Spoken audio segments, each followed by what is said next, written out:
And we are back. We're back, bumble bitches. Season 2, episode 25 of the To Be Better podcast.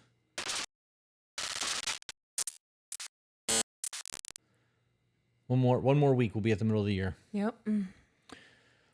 We are going to do a quick discussion that may not be quick. We haven't really figured that out yet.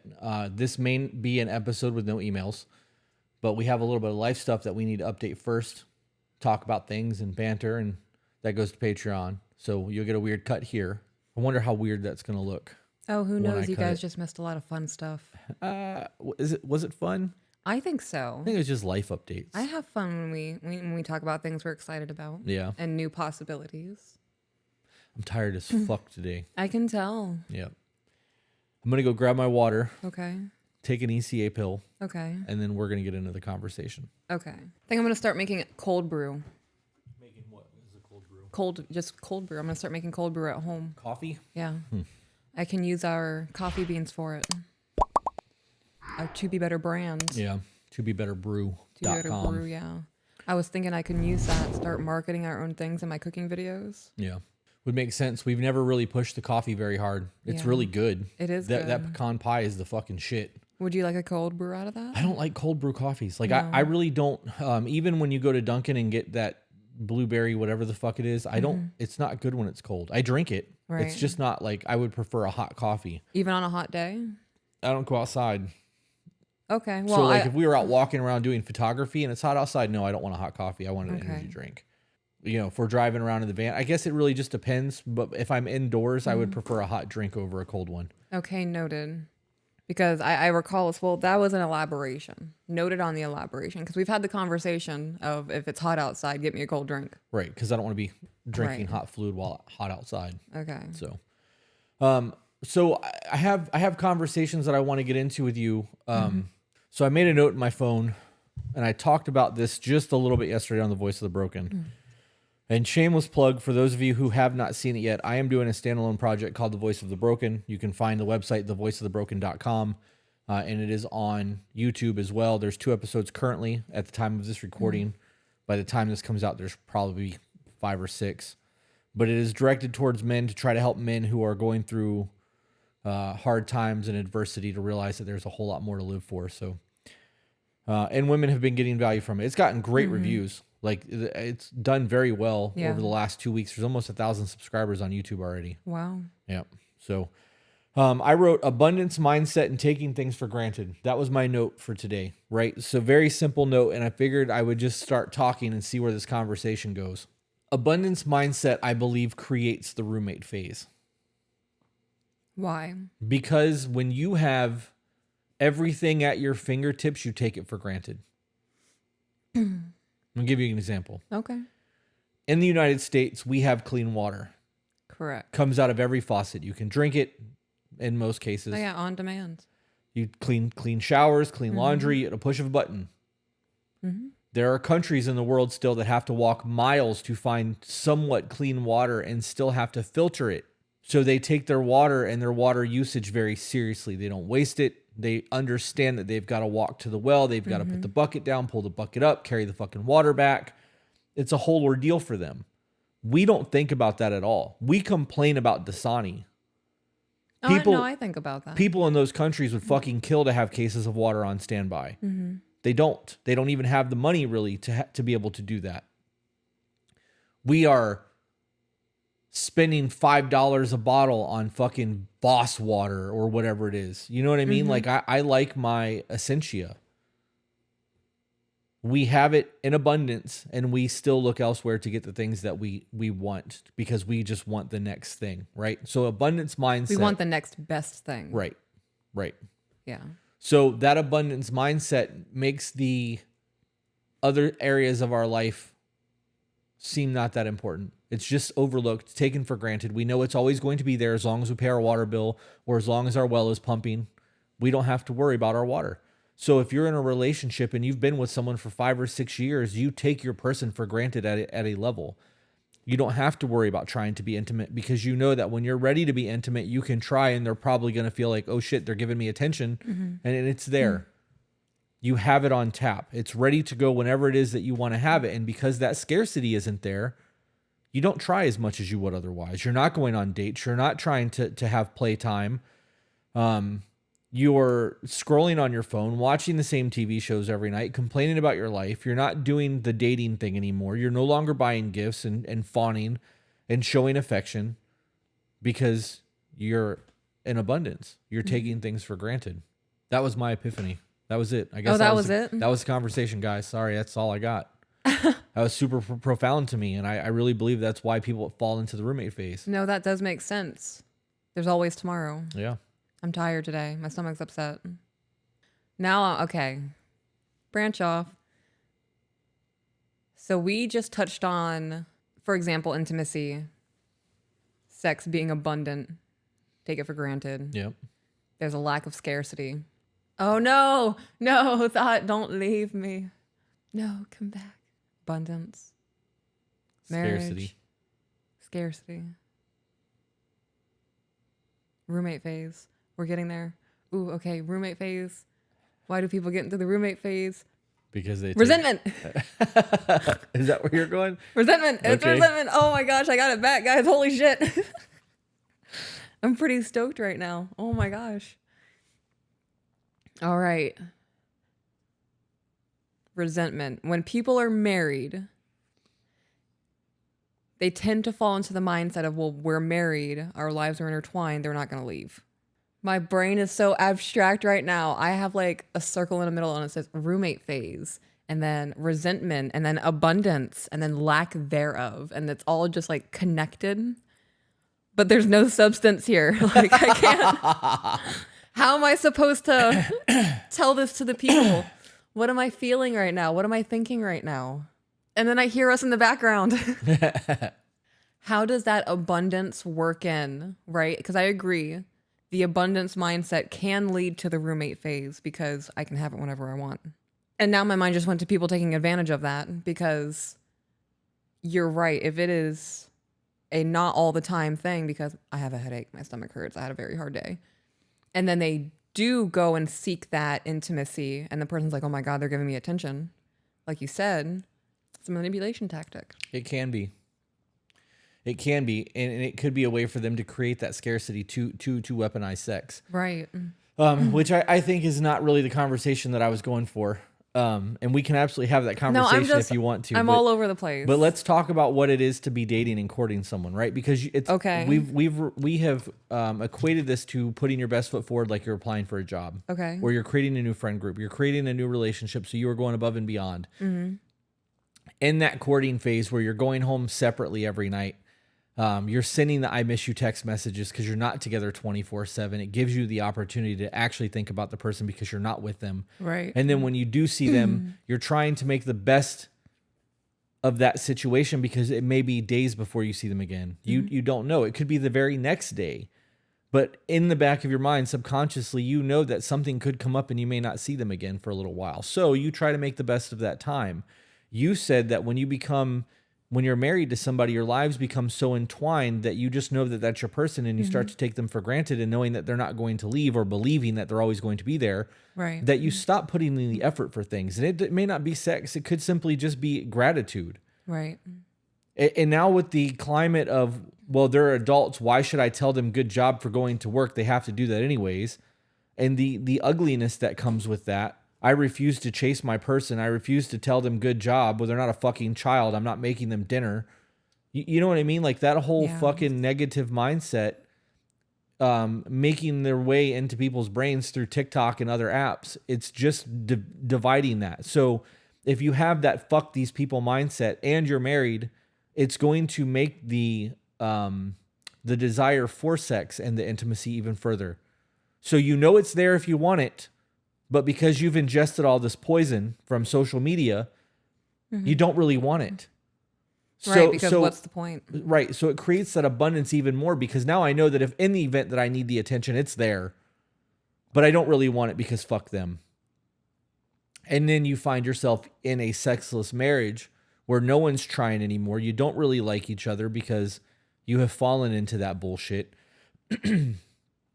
When was the last time, ladies, that you met your man at the door after a hard day's work and hugged him while he was still dirty and been like, hey, I fucking missed you today? This is the last time you sent him a booty picture, right? And when was the last time you opened your woman's car door, grabbed her by her arm and spun her, pulled her to you and kissed her in public?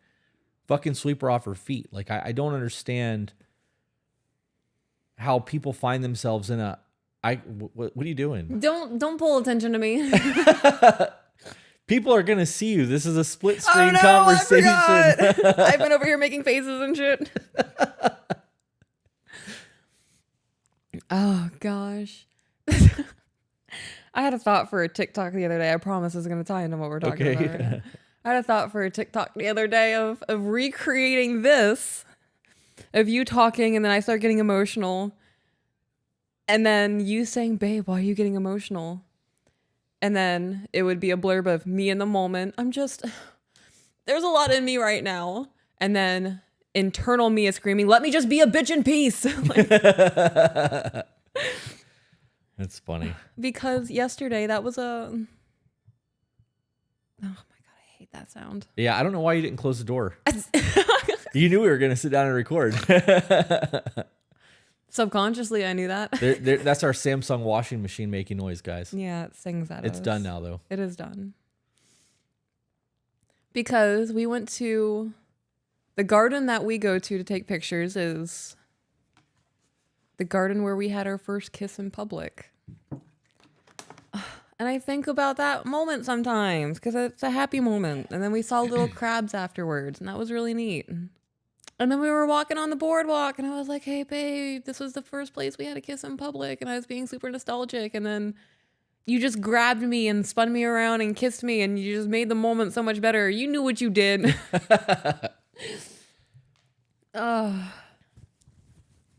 You added on to the memory and made it more special. Yeah. But you know how easy it would have been for me to be like, oh, yeah, I remember that. Mm-hmm. And that be the end of it? Because I have you. Right. Why should I have to chase my person? She locked down. There's a ring on the finger. Why should I have to go above and beyond for something that's already here? Well, you did it before you had the ring on the finger. Why the fuck would you put that much effort forward and then change who you are as a person? I think a lot of that is a subconscious shift. I don't believe people just do that. I think that courting phase, when things are new and the honeymoon phase is going well, that people are, that's who they are. Mm-hmm. They're obsessed and they're excited and everything is shiny. And, you know, there hasn't been major fights yet. And they haven't been trained yet. Right. They haven't been trained yet. There's not been a whole lot of ugliness that's come along. Right. They also know that it's new. Mm-hmm. People are real easy to leave in the first year or two of a relationship. It's a lot harder when you've been together for a decade because your lives are so entwined. But I think that speaks to the abundance mindset. I believe like it comes down to believing your person is just not going to go anywhere. This is just our life. We are this. It's enough. And I think that's a toxic mentality to have when you think about it. So I have a quote saved into my phone. Okay. And for context, I know that you have never watched BoJack Horseman. I think that you would enjoy the psychological aspect of the show a lot because it really deep dive like mental illness, addiction, abuse. You get to watch the main character over 7 seasons take accountability for all of his shitty behavior and recognize that he's the problem. Yeah. And to me, it's a very beautiful thing to watch. And like at the end of the show, his life is still super fucked up and he's still paying for the sins of his past.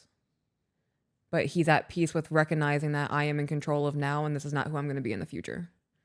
Very poetic. But at some point in the show, the main character is dating his manager. And they have been dating for like 10 years. And she has made it very well known that she wants to be a wife and she wants to be a mom and she wants to like settle down.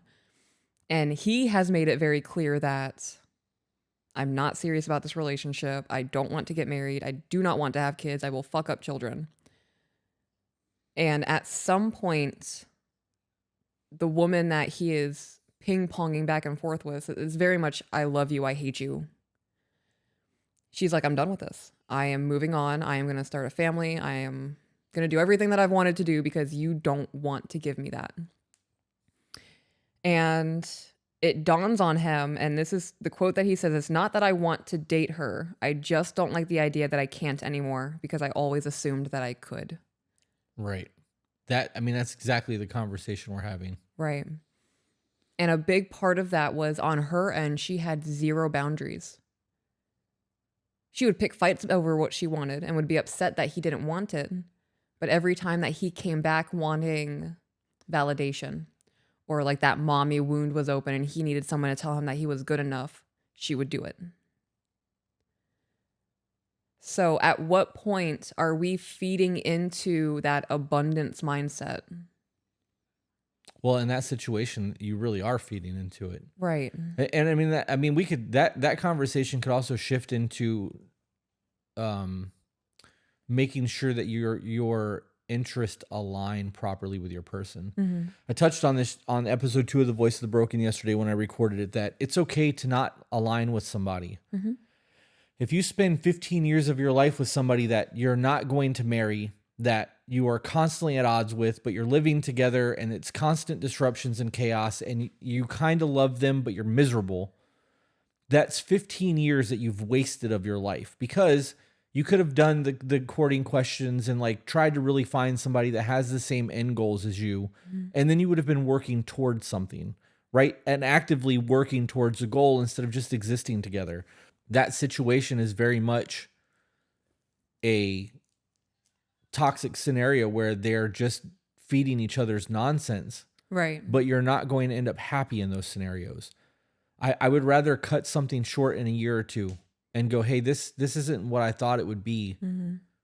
You're a dope motherfucker, and we would be really good friends, but I want more than what we're getting and what you're willing to give me, and I'm not willing to wait around anymore. I wish you the best. Yeah. Have a great retirement, whatever, and fucking move on. And that's okay. I gotta be honest. I know that would hurt whoever had to say it. And I know it would hurt whoever would have to hear it. Mm-hmm. In the long run. But the long run means more than that moment. Right. Okay. 2 things I'm going to touch on. One of them is a D&D thing, and I'll come back to it. Okay. If your life is a book, right? Okay. Say the phrase, we just weren't on the same page. Mm-hmm. We were in the same book. We were just different chapters, right? That speaks to growth, whatever. If your life is a page or your life is a book, every single day of your life is a page, right? So if you're on chapter 18 of your life, you're 18 years old, mm-hmm. chapter 18, page 47, you're on 47th day of your 18th year, and you realize that you're not happy with the person that you're dating and you want to find somebody else. And you go, well, maybe I don't want to hurt this person. Now you're on the 25th chapter of your life and you're still with the same person. You're still fucking unhappy. Would you want to read that book? Would you read that book? No, I wouldn't. Those massive chapters that are 365 pages long for the next 7 years going, come on, bitch, what are you doing? You're fucking miserable. Just leave, right? Like, you reading your chapters, you would do that. But when you're in the moment, you're like, I don't really want to hurt them. And what about the unknown? And like, when you think of it like that, it really puts things in perspective. I'm going to expand on that and then go to the D&D thing because I just had another thought. Okay. If you live the exact same existence every fucking day, mm-hmm. wake up 6 a.m., do your workout, have your supplements, go to work, come home, play on your phone, and go to bed, how fucking boring would that book be? Where's the excitement? Where's the romance? Right? Where is the experience of your life? That fucking matters. Mm-hmm. Do you have anything on that before I go to D&D? Because D&D is going to be a really quick, stupid thing. No. I saw a video today. There is a spell in Dungeons and Dragons called Glyph of Warding. Mm-hmm. And the guy was like, I just figured out a way to kill every boss in the game with a 3rd level spell. And I'm like, okay, I'm in. Like, because that's a fireball is a 3rd level spell. And sure enough, it was fireball. And he took a notebook that had 200 pages in it and casted a Glyph of Warding over and over and over again on all of those pages. And is like, all I got to do is throw it at a bad guy. And it's going to create an explosion of 200 fireball spells in one shot, creating at very minimum 800 damage in one shot. That's legal? I mean, it's creativity. D&D, you can do whatever you want to do as long as you're able to. Wait, no, like, so he physically wrote down in a notebook. So every day, so at the end of every day or before a long rest, okay, your DM will always go, what would you like to do before you do your long rest? Okay. You take your armor off, you lock your door, you put a rod of holding or whatever. I can't think of the name of it. That's not what it's called. But there's a movable rod on the door frame so the door can't be open, that kind of shit. Before I go to bed, I'm going to use my 3rd level spells. I have 5 of them left. I'm going to cast Glyph of Warding on 5 of these pages. You just say it so that every day you're burning all of your spell slots, some of them at 6th level, and you just make notes of it. Your 200-page notebook is a fucking nuclear bomb waiting to happen. And okay, I'm gonna need that explained to me because I don't understand that.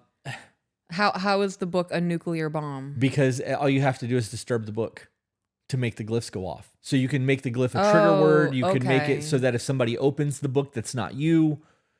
Gotcha. Sorry, nerd shit. This isn't really relevant to anyone. No, I need to know this. This is pertinent. I spend a lot of time trying to break Dungeons and Dragons. Yeah. Because in the event that I get to play again, I want to be able to be that guy in the game that just fucking makes the DM's life hell. Because my players have done it to me for years. So, and it's never been like that kind of shit. It's always just been role play that, come on guys, coming back to the story kind of shit. Yeah. Yeah. But however, in the event that they're carrying that book and somebody does something to the book while they're wearing it, it could just kill the character outright too. So, oh yeah, that. It's a hazard. It really does come down to the DM and being aware of what's happening. Yeah. So, I got nothing else now. I'm D&D brain. Yeah. I would really like to get into a campaign or even start one and play it in Discord. Zach has already created a character. We created your character on a Patreon live the other night. We did. I just don't want to DM. I really want to play because it's been a while since I've played the game. Mm-hmm. And if I am going to DM, I would rather do it in person with people we know because it's more enjoyable for me than DMing online. So I agree with that. Yep. Anyways, we're probably like 20 minutes into this podcast because of the 30 minutes of banter that has to be cut out. So you want to do an email? Yeah, I think we're going to have to. I need to blow my nose though while you pull it up. Okay. So this email is titled Knowledge Needed. Okay. Hey, you guys. Hey, you guys. Sorry. The Goonies. Super junk. All right. That's the Goonies. Yes. Yeah. Baby Ruth. Sorry. Stop it. I can't. Truffle Shuffle. No, not on camera. I really, I cannot hear "Hey, you guys" and my brain not scream like sloth. Right. Every time. Yeah. I saw something online the other days that said that they're going to be doing a prequel to the Goonies, and it's supposed to be like their kids kind of thing. I don't know if it'll actually happen, but I hope that they don't fuck that up. That was such a huge thing in my childhood. Mine too. They're probably going to fuck it up. Yep. Okay, back to the email. Yeah, okay. First, let me say that the respect, communication, and love you two have for each other is nothing short of remarkable. And I believe people try for ages to achieve what you two have. I don't believe that. What, trying to have it? For ages. I don't believe that people are actually trying is the problem. I agree. And I think if their version of trying, they try for maybe a month or two. I think they try in the beginning. Yeah. I do believe that's trying. Mm-hmm. You're putting the best foot forward, trying to get that job. And then you get the job and realize it's not quite what you wanted. So you silently quit. You quiet quit. Or whatever it is that you're doing in your relationship. Or hope they fire you. Right. Because that's a thing for people. There are a whole lot of people out there be like, damn, if they would just fucking end this relationship, I wouldn't have to and I wouldn't feel bad about it. Mm-hmm. So I don't believe that people actually try. I believe that people who really put in the effort that we put into our marriage will have the relationship that we have. Mm-hmm. It takes work. This is a daily thing. We have fucking structure in our lives to make sure we don't fall into the roommate phase. Right. I don't believe that people are trying to have the relationship we have. I think that a lot of people want it. They don't want to do the work. Mm-hmm. I would like to look like a bodybuilder, and not like an off-season bodybuilder. I want to look like they've stepped on stage, bodybuilder, but I don't have the discipline for it, and I don't want it bad enough, which is why I look like a potato. Yeah. I'm a potato. I understand that. I don't want it bad enough. I wish I could have it without doing the work. If I was willing to do the work, I could look like that. I've gotten close. Right. And then I started eating fucking cakes, brownies, because I like junk food. Yeah. But I'm willing to put the work into the marriage because my relationship with you matters to me. What are you giggling at? Don't laugh at me. It's not funny. I'm not laughing at you. Don't downplay my emotions. I'm trying not. Oh, fuck me. I'm going to say it. I really enjoy eating you with sour cream if you're a baked potato. Or if you're a potato. You said potato and I imagined you as a baked potato, and then I just got hungry. I'm a sexy baked potato. You can put me in a bodybuilding thong with muscles. So stupid. Oh my God, stop it, woman.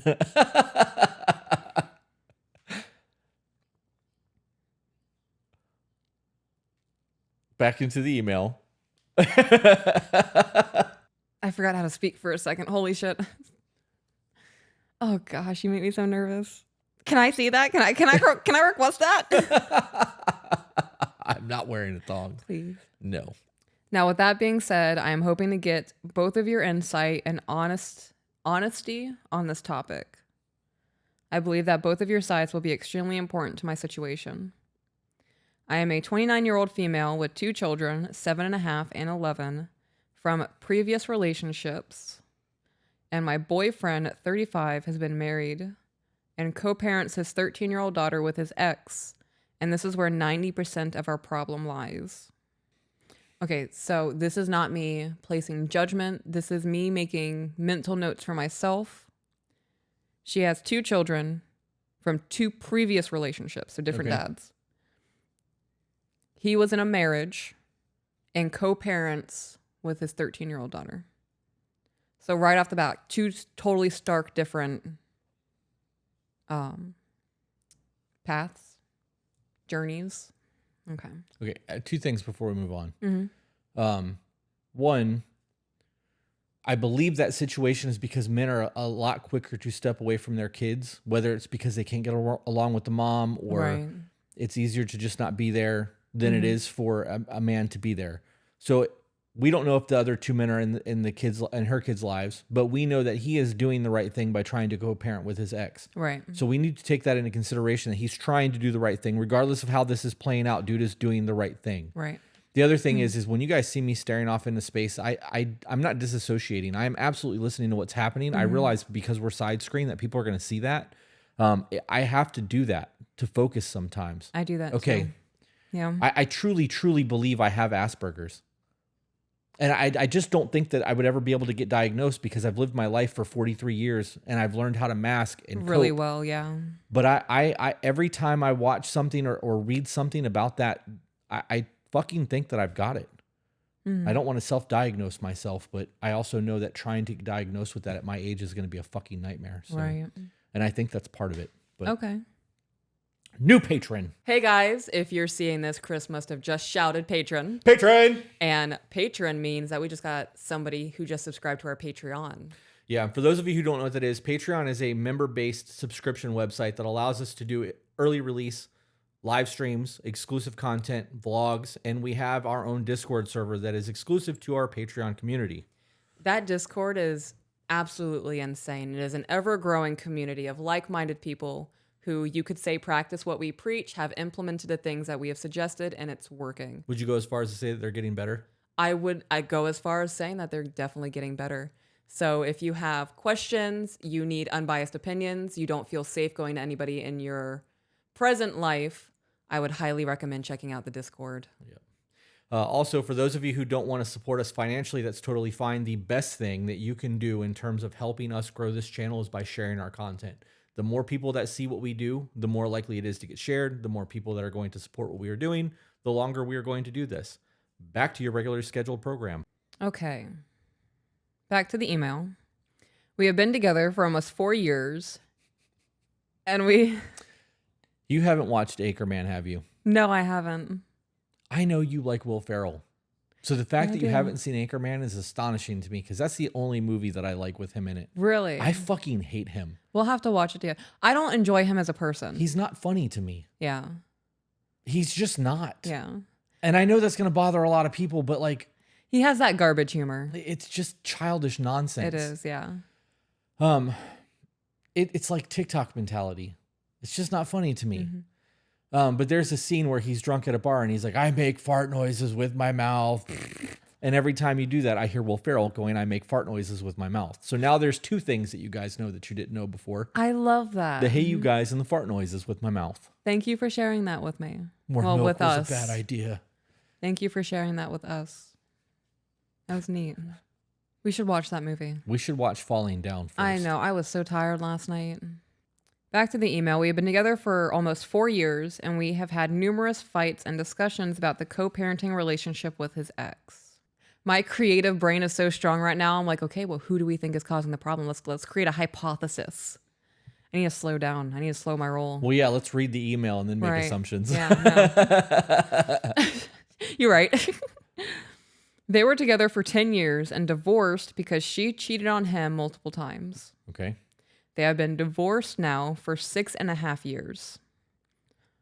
According to him, the first year after the divorce was not a very pleasant or pretty one, I believe that. and they fought a lot. Also believe that. I believe that too. People get very vindictive when divorce happens. They do.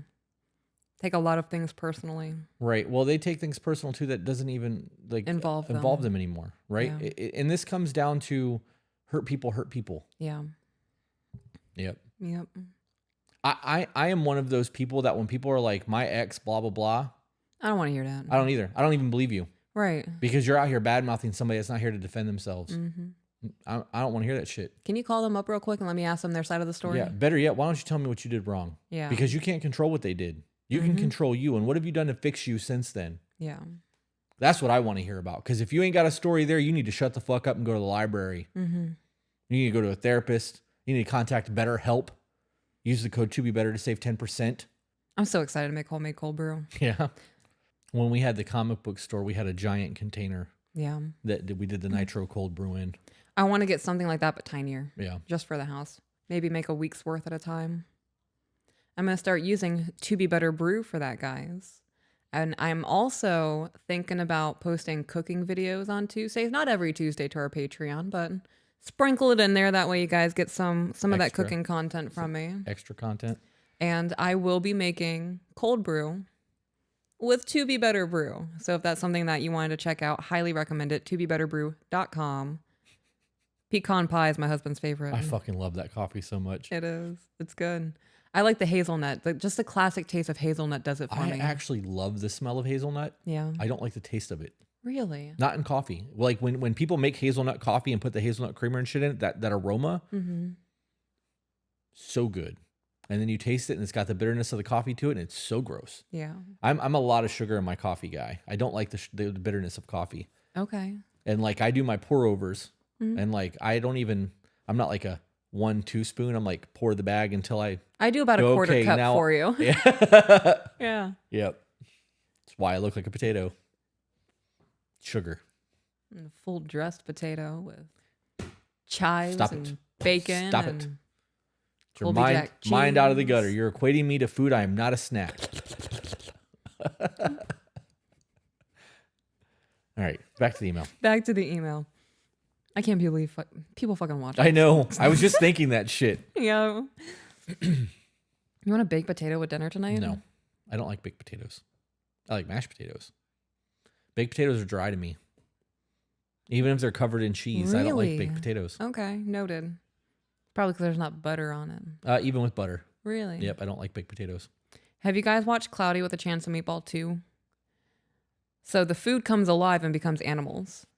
And they go through like a pancake swamp. And there's a frog, but it's like a pat of butter. And instead of saying ribbit, it goes butter. And that's how I hear butter every time. Now you know something about me, guys. I fucking love pancakes. Oh, they're so good. Do you want to do breakfast for dinner? I always. Homemade fries. Homemade fries. Home fries. Home style fries. Home style fries. I'm just so excited. Biscuits and gravy. Sure. But Mini no pancakes. Nope. Oh no. Can't One do or the both. other. Right. Biscuits and gravy. Sure. I will not fuck it up with the salt this time, I promise. I love that. I have been paying attention to my measuring. Yeah. Okay. Can I do an Instacart today? Can we get into the email? Okay. All right. They fought a lot within the first year. With that being said, the way they co-parent now really bothers me and hurts me, and I will explain why. Okay. Before Right, I was pausing. Okay. before you get into that any further, if they were at odds for 5 years and they're getting along now and it's a problem, that says a lot. Mm-hmm. Because now, instead of having issues with the ex, he's having issues with you while trying to be a good parent and co-parent with the child. Right. I'm going to say this, and I mean this. If you are not capable of having your person be close to their ex because they've got a kid, don't fucking be with somebody who has kids. Right. If you were to talk to your ex every single day, every day, even if it wasn't about the kid, as long as our relationship is nurtured and I know that we're good, I'm not worried about that. Because if you wanted to be with your fucking ex, you'd have stayed with your ex, or you'd have gotten back together. You have a kid together. You have to be civil at minimum. But if you can be friendly, that means you can do Christmas together. Birthdays are no longer separate events. Easter is no longer a separate event. 4th of July. You're not, kids aren't fucking being dragged from house to house to house. Instead of having 2 separate Christmases where Santa's got to go to 2 different houses if that's what you do, and cars have to be loaded up with toys and presents, you guys can do one trip. Everybody can experience everything. It's one exit out. You know what I mean? Like, that's a whole lot better for the kids' environment. It is. That's where my brain went immediately when you said that. I have no idea where the email's going, but my mind went to a co-parenting relationship is about the child. it is. It's not about you as the girlfriend to the father. Okay. Right? So I don't understand how a co-parenting relationship can hurt somebody. Well, right? okay. So I'm going to give you an example because I know exactly how this, I have a feeling I know how this is going to go. Okay. So to answer your question, that man and that woman were together for a decade. Yeah. They had a real relationship for 10 years. How long did they say they were together? Almost 10 years and separated for almost 7. No, I meant the new couple. The new couple? 4 years. Okay. So they had double the time. They had a full decade of togetherness. We don't know how long they knew each other beforehand, and we know that there was 6 years of conflict after that. Right. They have almost 20 years of a relationship to a degree. They know each other. Right. If there was, I just got fired and I have no one else to talk to, even though I know they're going to get shitty and this could be a conflict, I'm going to call and talk to that person. 20 years to have somebody in your life is a long fucking time. Okay. There needs to be understanding and grace there. Now, does that mean that they should run to their person, their ex, about everything that goes on in their life? Absolutely not. But because that relationship has lasted as long as it has, there's going to be insights there that the new person doesn't have. It's upon that person to teach the new person those insights, though. Absolutely. Okay, so I can see where that hurt comes from. If they are closing themselves off to their new person and is only giving themselves to their ex, that is a fucking problem. Right. Well, and it may not be that. You know that I get something different from Sean than I get from Jordan. Right. And I'm going to go to Sean about certain things. I'm going to go to Jordan about others. I don't think you can compare that to this I situation. absolutely think you can. There's not romantic intentions there. There's not building a life together with either of those people. And there's none of that in the discussion that I'm having right now. There's none of that in that conversation. If that man has 20 years with this person and that person understands differently than the person that they're with, he's going to get something different out of that relationship, whether it be good, bad, or indifferent, than what he's getting from his person. So because that relationship is there and now they're on good terms because of the kids and they're co-parenting effectively, I don't know. I'm not saying that I'm for it. I'm saying that I understand that you get different things from different relationships. And in the event that there's now conversations being had that she doesn't like because he is co-parenting and they are being civil now, he's in a weird spot because of it. And that's where I was going with it. But when you ask that question, I do believe that 20 years with somebody is a long fucking time and you're going to have a different level of understanding of that person. Right. So I think that's where it's going. I think that the relationship has become civil or good and she doesn't like the shit. Okay. Could be completely wrong. But I have a feeling that's where this is going. They are really good friends. They text daily about everyday things. They send each other videos and memes. Their daughter does swim club and has practice 3 nights a week and also swim meets. I am not allowed to be present at these. Okay, that's a problem. That is a problem. Very different discussion, and we'll get into that. I want to touch on one more thing before you move on further, though. Sometimes people are toxic for each other, right? Right, to feed into one another. Well, their relationship, if they were together for 10 years, their relationship could have been a fucking mess the entire 10 years. However, they still had a bond during that time frame. And in the 6 years of ugliness that came from it, they did have a bond there. It's okay to be friends with somebody that you know you're toxic and like it didn't work and you don't want that. There could be no intimacy or intention of there ever being a sexual intimacy or love in that capacity. And just realizing that like we work really good as friends. And I love you as a person and I want you to be in my life and be my son's mother or daughter's mother, whatever the kids are. Like we can do this and be really cool to each other and have this great relationship. But that's completely off the table because we realize that that's not a thing for us. Like we don't mesh like that. There are a lot of people out there who realize that and are able to co-parent really well and have good relationships. If they're sending memes and joking and shit, and that would make for a good dinner time once a week when the kids come over and everybody comes over and like there's no hostility or tension, Right. because it's just about the kids and the relationship is good. Isolating the new person from the other person, that's a fucking problem. That's a control thing. It could be. It could also be that there's hiding things. That changes the entire view of this for me. Well, this says that if a birthday or a holiday comes around, I'm not allowed to be present. I still have yet to meet this woman because she can't stand me and refuses to act like an adult. Yeah, that's a problem for me. So she is the one who is saying she's not allowed to be present, and then the father is saying, okay, I will abide by that to appease you. Is it? Is that actually how it's going though? I mean, that's how I would take that. I mean, if he is enforcing you're not allowed to come with me, Okay. then yeah. Well, she's never met this woman. Right. Never talked to her, has no idea how that's going. So we don't know if that's true or not. Oh, you're right. Unless she's like heard phone calls or has seen text messages. Right. It could all just be word of mouth from the man. Yep. You're right. I didn't think about that. Yep. Nefarious. Dun dun dun. Oh, where does it go? I don't like that. So when you create a new relationship with someone, they're 4 years in at this point. Yeah. Like, is she around the daughter? Does Yeah. You know what I mean? Like, Has there been discussions of marriage?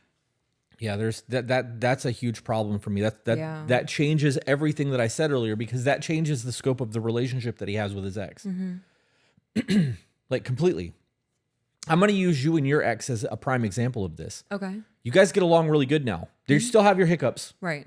I mean, as relationships do. Every relationship, I have them with my Right. best friend. You're going to have those disagreements sometimes. You're going to have to look at your best friend and be like, shut the fuck up, you dumbass. Right. It happens. Sorry, you shouldn't have said that. Right. Lost my cool. Yeah. My bad, bro. Right? Like, that's normal behavior. It's bad behavior. Right. It's problematic behavior. It's emotional deregulation, But it's always checked. but it is checked.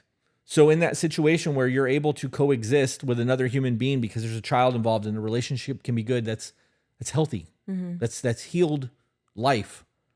That, however, is not healed life. No, this is toxic as fuck. That's some bullshit. Yeah. Okay. Would not accept this. I wouldn't either. Okay. I enjoy the holidays that we have. Me too. As the bonus dad, like them coming into our home or having dinners with us or playing chess and video games or whatever it is that we're doing, I enjoy it when they're here. I enjoy it when the kids are here and like everybody is getting along because it shows the kids that we can be fucking adults. Yeah. That there's no animosity, that, hey, you're a dope motherfucker. This isn't it, right? This is exactly what I was talking about a minute ago by having that relationship. I know you're not going back there. And if you really wanted to do that, you might be able to make that happen if you wanted it to. I'm not worried about that. I don't look at the relationship that you have with your ex as a threat in any way, shape, or form. The better you two get along, the easier my fucking life is. Yeah. The easier his woman's life is. I talk to him one-on-one. You talk to his woman one-on-one. Yeah. This is healthy. Yeah. Not healthy. This is not. Okay. Okay. Back to the Did that clear up what I was saying earlier a little bit better? a little bit, Okay. yeah. Back into the email.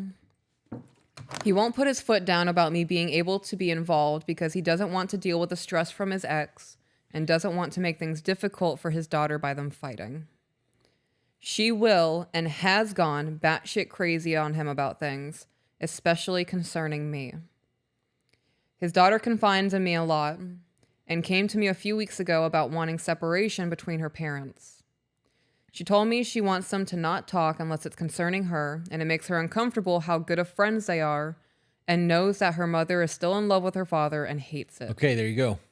So that the mom has actually said that shit then. Yeah. Yeah. So that's a very different discussion than my assumptions. I was wrong. That's a problem. She's very much controlling the situation, being vindictive. Yep. And he could blow that whole situation up and set his foot down, and it might create waves for another year or so, but like the kid's 13 years old. Yeah. At this point, she's old enough to really make decisions in terms of a court case. I mean, she clearly has already said, I am over this. Yep. Which makes me wonder what's going on in the house on the mom's side of things. Yeah. She's probably watched mom manipulate the situations and create a bunch of drama. Yeah. And so dad needs to talk to the daughter, and they need to really have an honest conversation of what's going on. Heart to heart on things. Yep. And he needs to not take any of it personally. What would he have taken personal with the daughter? You mean like the don't be friends with her kind of thing? Yeah. The daughter agreed that they need to be separated, that she is uncomfortable with how close they are. Yeah. Knowing that the mom is still in love with the dad and wants that type of relationship, he needs to back way the fuck off. He's feeding into it by playing along with it. Trying to keep the peace. To keep the peace. Yeah. Nope. Sometimes it's better to just go, look, I guess I'll see you on Christmas. Yeah. Like, let me know when I need to pick the kid up kind of thing. Like, we don't need to have a conversation at this point. Yeah. Me personally, I would also start wondering, what is he getting out of this? Peace. Like, why? Is it just peace, or is she satiating some sort of attention need in him? Because they're texting every single day and sending memes and being goofy. Yeah, I guess you're right in that aspect. You said to me at one point that women bully different than men do. Correct. Like, you guys will destroy character and reputation. Right. Like, you guys are very vindictive, manipulative. Yes. The way that you play that game versus the way men do. Men will fist fight and get it out of our system. No, it's you guys all will drag mental. that shit out for years. So for a man, we can't do that to you guys. And we can't fight back on that because that's not how most men play. Most men don't get involved in that shit. That's like men. Boys might, beta males might, men don't do that shit. So for a man to have peace knowing that I just have to placate the situation for another 5 years and then I can write this woman out of my life, that's a very different scenario. But there comes a time where your personal relationship with your new person should matter more than the relationship with your ex. Oh, 100%. And this is what we have. This is the way it's going to be. I'm going to have a relationship with my kid, and if you try to stop me, I will see you in court. Right. If you don't like that she's coming to birthdays, then stay the fuck at home. We can now separate birthdays. If you want to be a child, you can act like a child. Your kid, your 13-year-old daughter will see you acting like a fucking child. She will see me with my new person in love, treating each other properly. Treating my new woman the way I hope a man would treat our daughter in case she went through something like this. Right. Leading by example. Yeah. Not following somebody else's lead. That's crazy to me. It's very pussy behavior, in my opinion. I don't know if I would go as far. I would call it cowardly. Yeah. Yeah, I think there's levels. There's levels of that. Cowardly and pussy are two very different things. I stand by pussy. Yeah? I do, yeah. Ooh. What? Fuck. It's fighting words. I don't know. I take that. You call me a pussy. I take that shit personal. Like, Well, why are you taking this personal? because that's like, I'm not calling you a I pussy. know, but now I know how women who don't like the C word feel when you say the C word. Like, Yeah? that shit gets to me, boy. Let me tell Okay. you. Because being a coward that comes from a lack of courage, right? I guess maybe technically the words are the same. It's the intent that I'm putting behind the word, but How is my intent different? I didn't say your intent. I said my intent Okay. of what I put onto the word. Okay. Because when I call somebody a coward, that's me saying that you're living without a spine or courage, your lack of bravery, you're getting along to get along. Like, I can see that at times being a coward can serve you. Yeah. Okay. Use it as a manipulation tactic. It absolutely can be. It is strategic. You sacrifice your bishop to make sure you win the game, kind of thing. Right. That can be viewed upon as cowardly. Being a pussy is a whole different thing to me. Yeah. Like, you can just go ahead and put on a dress there, tough guy. Like, That's how I view this. yeah. He's not standing up for his woman. He is leaving the house being like, all right, babe, I'll see you in 6 hours after I go to my daughter's birthday party because my ex-wife doesn't want you there. yeah. Yeah, you're right. Don't forget your heels, babe. Yeah.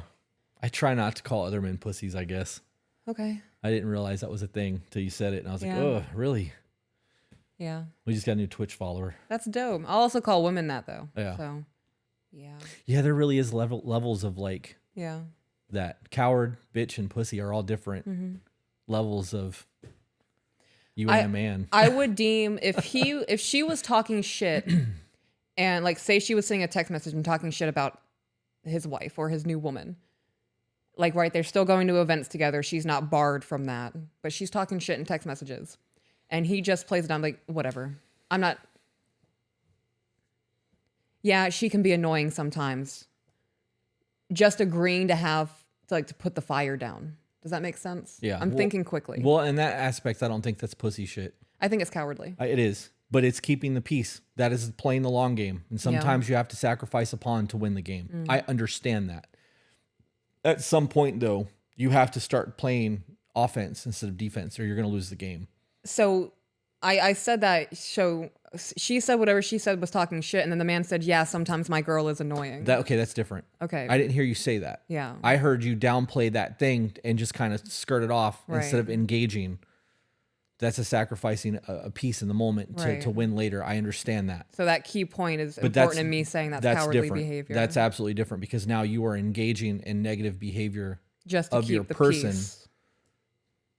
But that's also feeding hope. Yeah. Because if the ex believes that he believes that, there's an end for him. That's no different than going to the opposite sex. I view that the same as emotionally cheating. Yeah. Okay. Yeah, that changes the discussion quite a bit. Either you said that and I didn't hear it, or you didn't say that and that was your intent. And I was didn't catch talking it. quickly, so Okay. it probably got jumbled up. Yeah. Like I said, I was thinking very quick. That changes the entire narrative. Yeah. So I agree. There's definitely different levels to my disappointment in human beings. Yep. Definitely different levels of praise too. Absolutely. Like this man is stepping up. He could have just stepped out of his daughter's life. So I'm not doing this. So there is a strength in that. Well, so how much of that is him playing the game? Some people aren't good at playing a game. Okay. Checkers, chess, doesn't matter. Connect Four. Some of you guys can't play tic-tac-toe. Mm-hmm. Some of y'all just aren't intellectually there. Right. But like, what are you doing to build those skill sets while you're placating things to get to the end? Mm-hmm. The 18-year-old age limit for men is a waiting game for a lot of people. That is really a thing because at that point they can sever ties. Yeah. They can block exes. They can write them out of their lives. There's no reason for them to ever have a discussion, telephone, text message, face-to-face or otherwise, ever again at that point. Mm-hmm. So it's a lot to think about. It is a lot to think about. But from a man's perspective, I know for a fact that that's a thing. Yeah. So back into the email. Okay. She has told me it's concerning. Mother's still in love. I can understand him not wanting to deal with her psychotic reactions, but I feel like that after this much time, we obviously are serious. We live together. We have a life together, and it's time to create boundaries.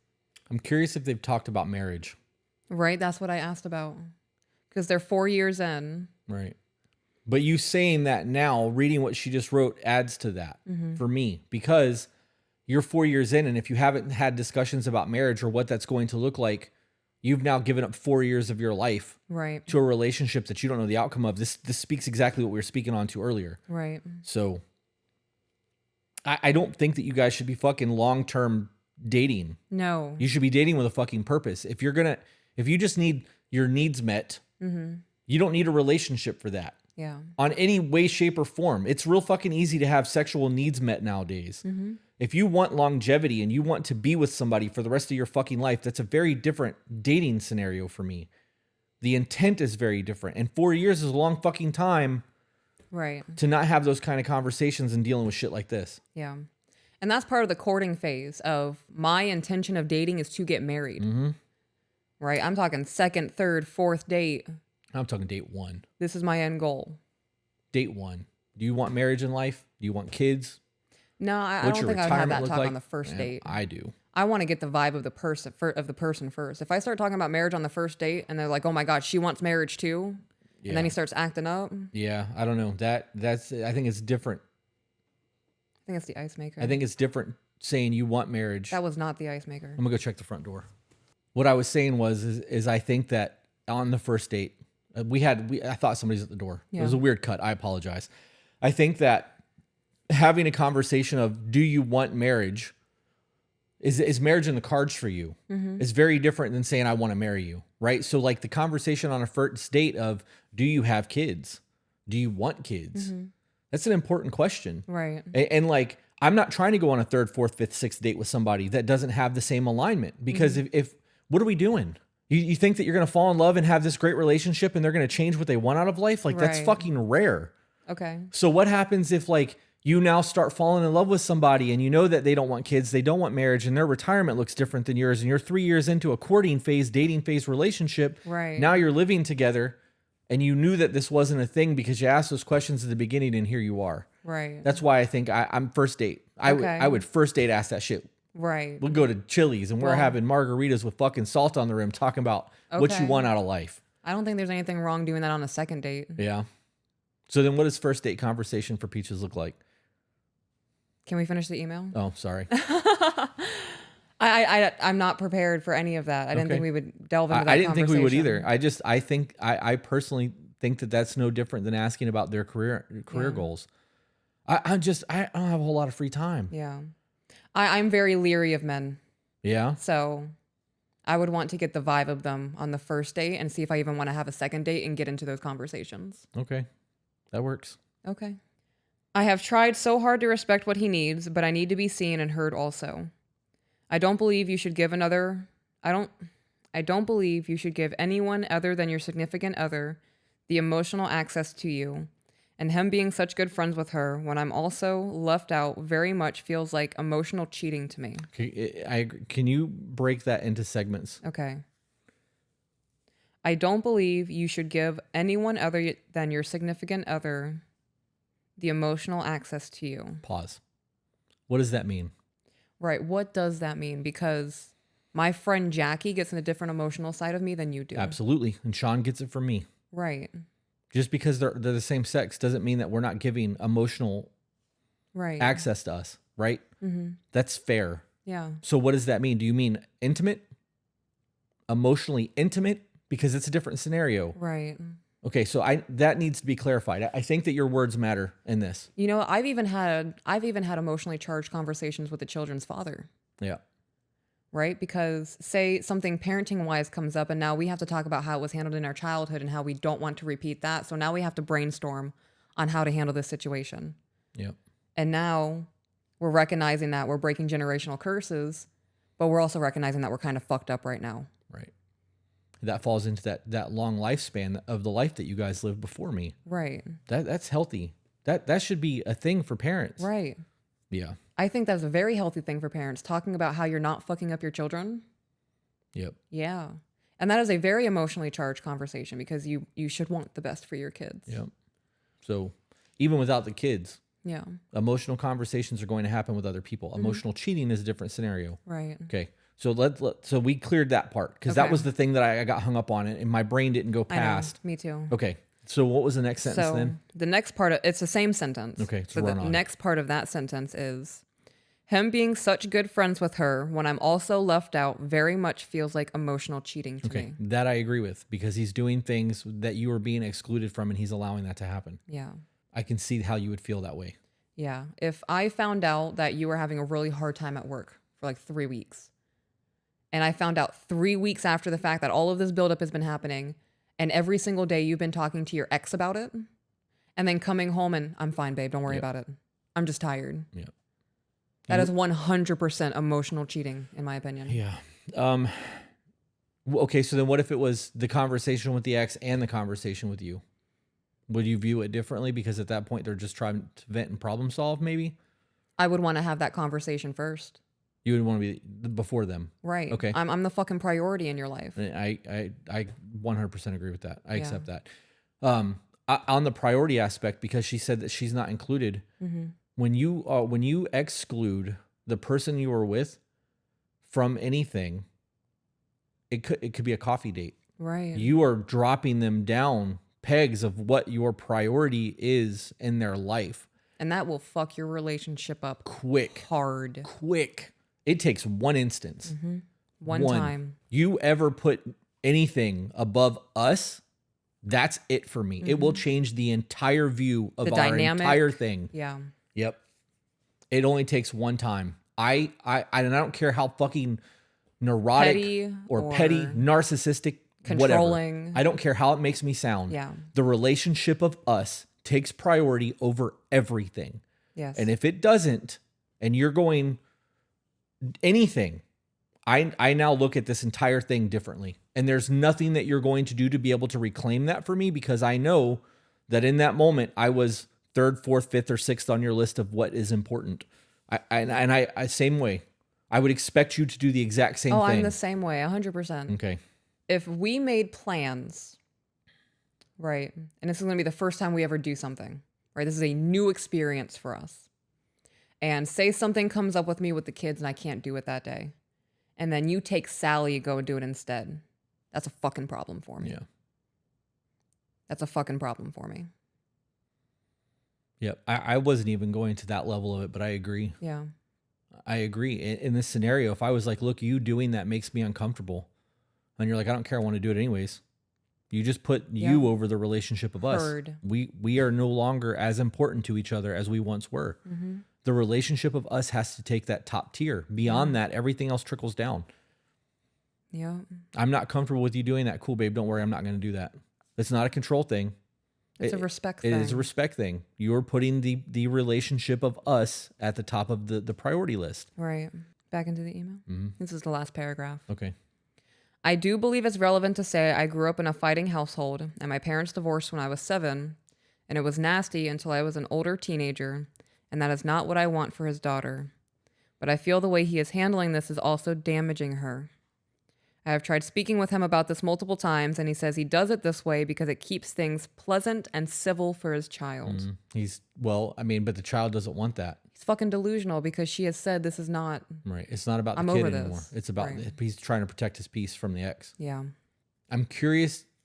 I'm curious if they've had a conversation of how much he believes she can disrupt his life.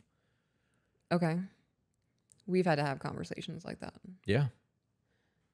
It's a very real conversation for people. Mm-hmm. So what if he doesn't pay child support, right? What if they have an agreement that's outside of the court system? This kid's 13 years old and they've been together. They've been separated for half of her life. And they have an agreement, but there's no court set up. In the event that she takes him to court for child support, he now owes 6 years of back pay, right? Regardless of the agreement, because unless there's notarized documents and there are cashier's checks or actual checks stating for child support, for clothing, for whatever, most people don't know to do that. Yeah. So there's a very real concern. She's 13. Mm-hmm. What if she tries to take the kid and move to another state? Because there's no court agreement. They're saying that she can't move within more than 50 miles without an agreement. There's a whole lot of how much can she disrupt his life? Right. That conversation needs to be had. I wonder if that conversation has been had, if she would have a different understanding as to why he's doing what he's doing. Right. That conversation should be had so that she has understanding. Beyond that, he needs to fucking backbone. Yeah. At what point can you equate this to laziness of not wanting to deal with the blow up of it? Because it's easier to not have to deal with the explosion and the anger and the bickering back and forth. Okay, I'm going to counter question you. Okay. At what point does your discomfort of catering become greater than the discomfort of catering? Did I word that right? I coughed and now I lost my train of thought. Yes, you worded that right. Okay. At what point does your discomfort of catering become greater than the discomfort of blowing the world up and dealing with it in a short amount of time? That's different for everybody else. I'm willing to do that shit in an instant. Right. Well, I mean, you can deal with the consequences of your actions right now, or you can be fucking siphoned and slowly drained over the course of years. I'd rather have that one big disruption and move on. Right. This is no different than having a breakup. This isn't working. We don't have to have a huge argument. You can scream and cry and do whatever you want to do, and it may make me look cold as a motherfucker, but I'm not happy. And the happiness of me right now matters more than the relationship of us, because you've shown me that we're not capable of doing this. Right. So because of the way that you're being, I have to protect my fucking peace. And this is not protecting my peace. This is me placating the situation to protect your peace. Right. I'm not responsible for your peace. I'm responsible for mine. And the things that you're doing is fucking mine up. right? Like I would rather have that one big blow up and deal with the consequences over the next couple months than to let this go on for the next 5 years. I agree with that. So I guess on the lazy question, because I don't want to not answer your question, I think that I do think that it comes to the comfort thing. I may not be a laziness thing. It could really come down to comfort. It could be, this just isn't worth my argument. This is not worth the disruption of my peace. Because I truly believe that if it was that big of a disruption, it wouldn't matter how lazy you are. You will eventually affect change. You're not going to live in that existence past a certain point of discomfort. I think a lot of people have, and they will continue to. I think that's very weak-minded behavior. I can think of a couple specifically in my personal life who has done that for like 40 or 50 years. That's insane. And are still having arguments and threats and whatnot. That's insane. Yeah. It's absolutely that is a wasted life. That falls back on that book. Yeah. They've got 40 chapters of the exact same bullshit. It's drama. You know that if young them was to read that book, they'd be like, I would never live like that. Our daughter is really into the movie Encanto. And at the end of that movie, the grandmother is sobbing. I think it was Encanto. It might have been another movie. The character says, "This is not who I imagine I would be when I grew up." And when I heard that, that hit me hard. Because when you're a kid, you have all these great dreams for yourself. And there's all of these aspirations and fantasies. And I'm going to be an adult and life is going to be dope. And I'm going to be happy. And I'm going to be loved. And I'm going to have a family. And I'm going to have money. And then life dicks you down hard and you get bad human interactions and you can be traumatized or have to overcome hardships that take years to do. And then you become bitter and miserable. And then misery likes to keep company. And then eventually you're in your 40s or 50s looking back at your life and you're like, how the fuck did I become this adult? Well, that's a life of regret based off the decisions you've made. Right. Just food for thought. Yeah. I think that's a very good point, though. Like Right. because that's a lot of people's victim mentality. How the fuck did I get here? This isn't my life. This isn't what I wanted. This is the decisions you've made. Right. Your life is a direct result of every decision you've ever made.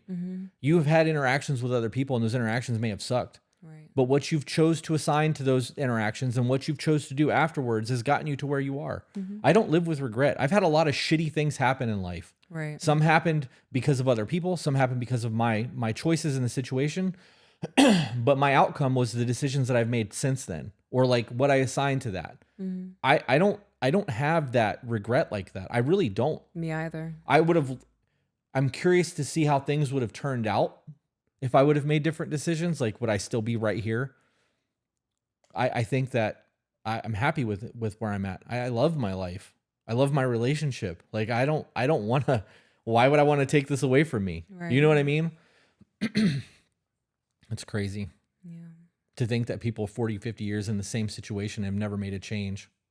It's easier for them to just live like that. They've accepted that's their existence. It's an acceptance. It is an acceptance. I'm going to challenge your not changing with people are always changing. And sometimes it's into the negative. Well, I agree with that too. So, say people have been together for 50 years. They've been married for 50 years. And they started having arguments 15 years into the relationship.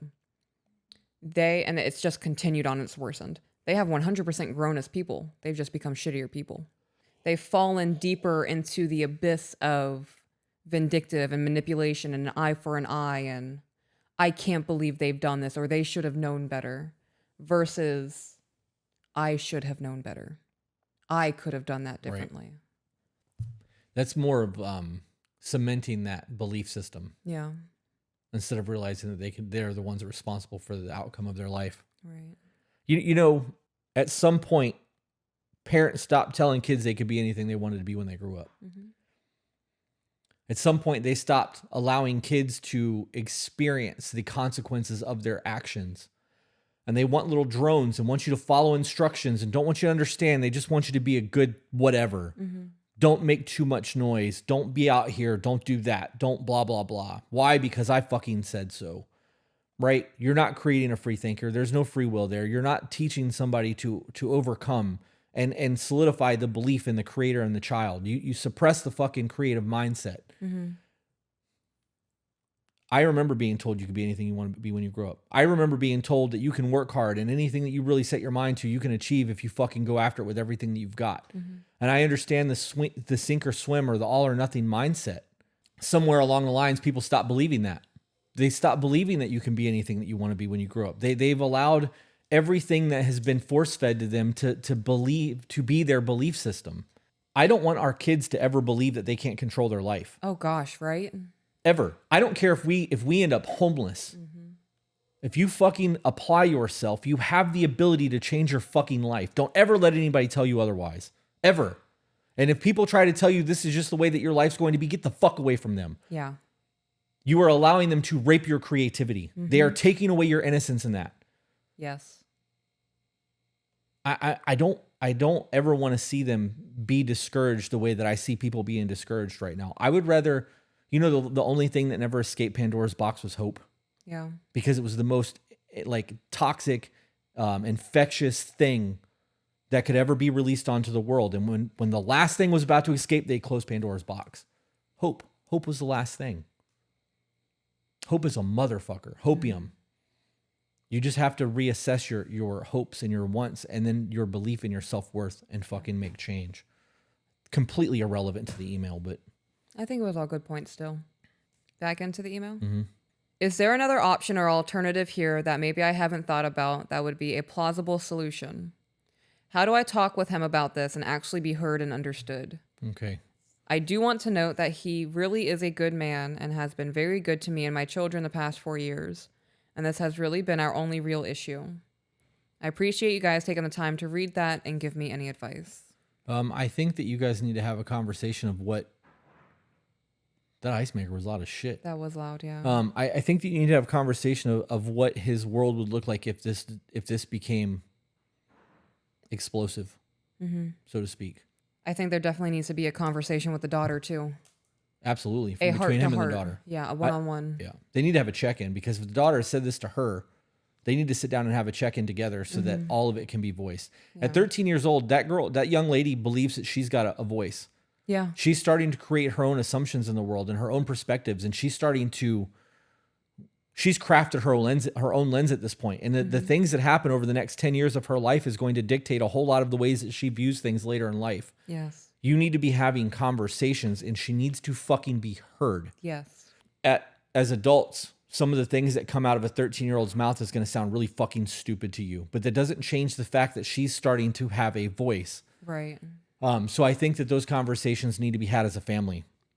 I agree. And once those conversations are had, he can no longer use the excuse, well, I'm doing this for the betterment of my daughter. Right. I agree. Because I don't believe that's the case, especially if the daughter feels otherwise. You're doing it for the belief of you and your peace. For the selfishness of you and your peace. Right. And now I'm going to challenge her.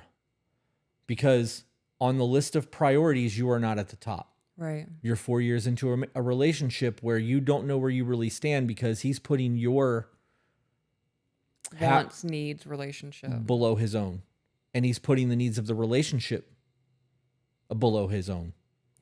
And his ex-wife's. Factual. And that creates So you're a problem. not even second here. You're third here to the ex-wife that he left. Should be fourth. Him, relationship, ex-wife, her. Oh, yeah. Should be fourth. Yeah, fourth. I think about shit like that a lot. Me too. You guys will never have a truly successful relationship if the marriage or the relationship is not the priority. And there's going to be people who are like, well, you've said God should lead your house and God should be at the top of the pyramid. Well, if you're religious, that should be the case. That's like a no-brainer. It is, and it should go without being said, but not everybody that we email or correspond with is going to believe that, so I don't do that. We know that that's the case, but beyond that, like... Yeah, not everybody has faith the way that we do. Right. So... Right. I don't know how that conversation would go or how she should broach the subject, but I do think she should be very clear about her feeling like the ex's needs matter more than her own. And if that's the case... maybe it's time to rethink where we're going with this. And I would want to have conversations at this point of does marriage look like a thing? Right. Because if not, what are we doing? We're playing house for the next 5 or 6 years until one of us decides we want something more and then we just sever ties and go. Is there a common law marriage in your state? Like, there's a whole lot of real discussion that needs to be had here. I feel like this was a good conversation. This feels way better than the last email we read. I think it's because we went into it with creative juices flowing with the conversation we had. Yeah. I also know that we've said a lot of all of this in the podcast before, and I don't care that we're repeating it because it's relative to this specific emailer. Yeah. Zach has made it very clear that people are not going to go back and listen to old episodes. I don't even do that when I find a new YouTube channel. Oh, I do. You do. I don't. I obsess. I want the newest, most relevant information. Yeah. And things are always ever evolving. If somebody made an episode 3 years ago and they made an episode more recently, like 6 months ago, I'm going to choose that 6 month ago video. Yeah. Well, if it's titled with the information of the video, yeah. Our shit's not titled like that. We normally give the name of the email as a subject. Yeah. Which may be something that we need to look into moving forward. Maybe we need to actually create a database of the conversations. Like, this could be co-parenting. This could be on a co-parenting playlist. Co-parenting and abundance in relationships. Yeah. Right. We could create a whole lot of, but I would have to pay somebody to sit down and go through all that. And like, I'm not willing to do that. It's not worth my time. I gotta be honest. It's not even worth it to me if I have to spend the time doing it to be able to make that a thing. Like, that's absolutely something that needs to be outsourced to somebody who has a whole lot more time than I do. I just can't justify spending that time on it. And maybe that's something that we need to sit down and discuss with the council to see if we want to pay somebody to do that. I think that would be a benefit. Okay.